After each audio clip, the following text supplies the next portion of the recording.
Y esa fue la temprana apoteosis de la máquina. Pero que haya un culto no quiere decir que sus imágenes le sigan automáticamente. Los cambios en la visión que el hombre tenía de sí mismo y del mundo entre 1880 y 1914 fueron tan trascendentales que presentaron a los artistas tantos problemas como estímulos. Por ejemplo, ¿cómo hacer una pintura que refleje los inmensos cambios de conciencia que implica este paisaje alterado por la tecnología? ¿Cómo producir un dinamismo paralelo a la era de la máquina sin caer en la trampa elemental de ser solo un ilustrador de máquinas? Y sobre todo, ¿cómo al untar una sustancia pegajosa como el óleo sobre la superficie estática de una tela puedes lograr una muestra convincente de proceso y transformación? Los primeros artistas que llegaron con un boceto de respuesta a esto fueron los cubistas. Desde el Renacimiento, casi toda la pintura obedecía a una convención, que es la perspectiva.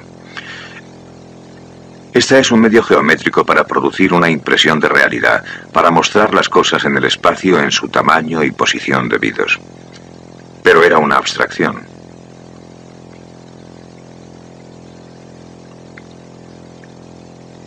Era algo visto por una persona inmóvil y tuerta, claramente apartada de lo que mira. La perspectiva reúne los hechos visuales y los estabiliza.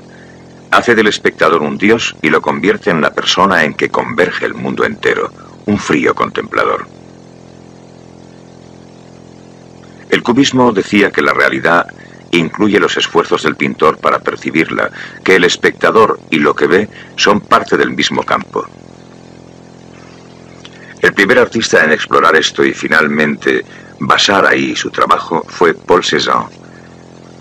La pregunta de por qué las pinturas que hizo Cézanne en su vejez tuvieron un efecto tan grande en la historia del arte no puede ser contestada en términos de estilo. Lo que proponían era algo más radical que estilo.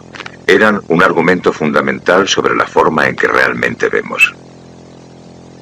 Él quería mostrar el proceso de ver, no solo los resultados, y te lleva a través del proceso. Uno comparte sus dudas sobre la posición de un tronco o de una rama,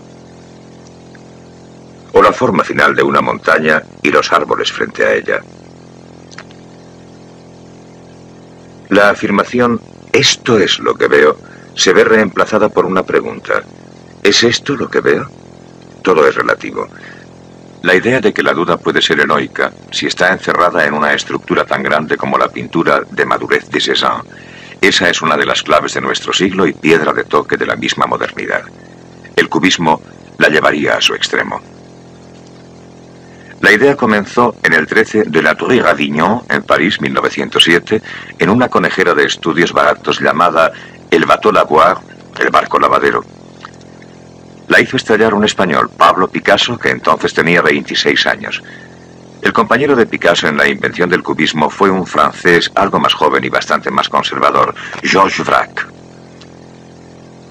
Para el público estos hombres no existían. La audiencia de sus pinturas podría ser una docena de personas, lo que suponía que eran tan libres como los investigadores de alguna oscurísima rama de la ciencia.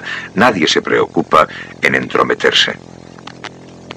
Querían pintar el hecho de que nuestro conocimiento de un objeto se hace con todas sus posibles visiones, laterales, de frente, por atrás. Querían comprimir esta visión que necesita tiempo en un momento, una visión sintetizada.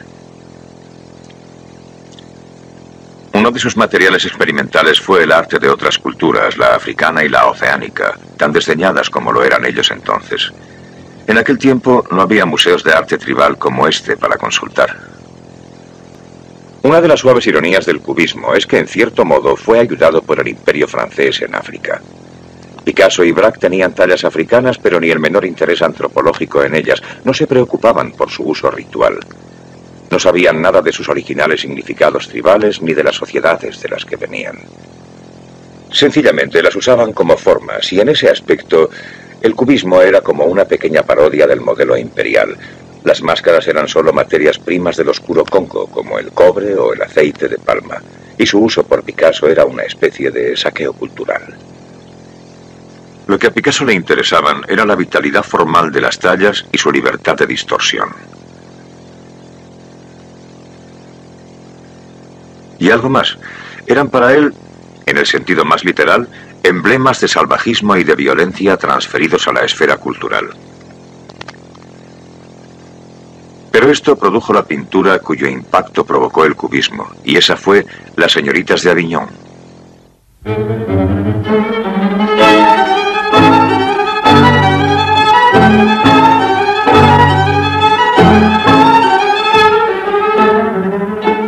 Ningún cuadro pareció jamás tan convulsivo y no hubo otro que señalara un cambio más veloz en la historia del arte.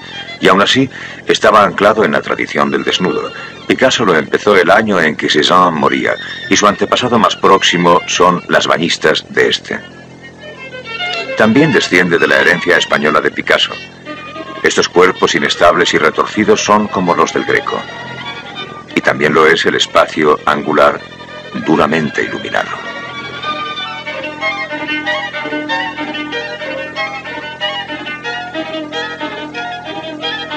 Los 5 desnudos están cortados en planos y arcos como si el pincel fuera un cuchillo de carnicero. Sus masas se desgajan y aún hoy nos parece un descuartizamiento. Hasta el melón parece un arma. El espacio es plano como una caja aplastada, tan sólido como las figuras.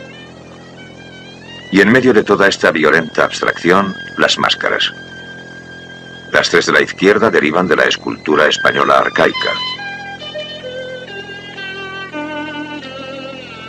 Las 2 de la derecha de tallas africanas. Todas mirando con esa fijeza hipnótica que siempre le dio Picasso a los ojos.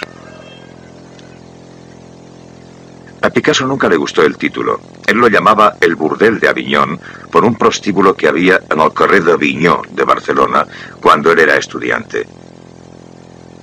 Su idea original era pintar una alegoría de las enfermedades venéreas llamada El precio del pecado.